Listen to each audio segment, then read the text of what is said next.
ఎడారిలో జలధారలు. రచన doctor K Job Sudarshan. రక్తం చిందింపకుండా పాప క్షమాపణ కలగదు. హెబ్రీ 9:22. తెలిసి ఆ రాత్రి గెత్సెమనే తోటలోకి ఎందుకు వెళ్ళావు ప్రభు? నిన్ను కూనివాని వల్లే కొంచెబోతున్న ఆ భటులను ఒక్క మాటతో భస్మీపటాలం చేయలేవా? ఒక్క పిచ్చివాడిగా నిన్నెంచి రచ్చ చేశారు కదా. బెత్తాలతో కొరడాలతో నీ వీపు చీరగొట్టారు కదా. నేలంతా రక్తం కల్లాపి చల్లింది కదా. అజ్ఞానులు, గర్వంధులు, ఆనాటి అధికారులు, పాలకులు తమకేదో అధికారం ఉందన్న భ్రమలో లోకాధికారివైన నీపై న్యాయ తీర్పుకు కూర్చున్నారా? నీ అభిమతమే మతంగా రూపుదిద్దుకున్న సంగతి ఎరగని ఆనాటి మతాధిపతులు నిన్ను చంపమని ప్రజల చేత నినాదాలు చేయించారు కదా.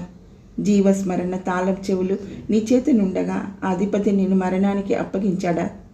చేతులకు కాళ్లకు బండమేకులు దింపగానే చివ్వున రక్తం పైకి చిమ్మింది కదా. అంత ఘోర హింసలో నరాలు జివ్వుమనిపించే యాతనలో ఎండిపోయిన పెదిమలు కదులుతున్నాయి. అంత బాధలో శక్తి అంతా కూడా తీసుకుని నీవంటున్న ఆ మాటలేంటి? తండ్రి, వీళ్ళేం చేయుచున్నారో వీరెరుగురు, వీరిని క్షమించు. కొన ఊపిరితో అంతా సమాప్తమైందని ఎరిగి గావు కేకతో తండ్రికి నీ అసువులను అప్పగించుకున్నావా? ఒక్క దుష్టుడీట పూని కక్కసంబున నా అక్కరకే ఆ సక్కనయ్యను తన ప్రక్క నాటగానే గుండె రక్కలాయే.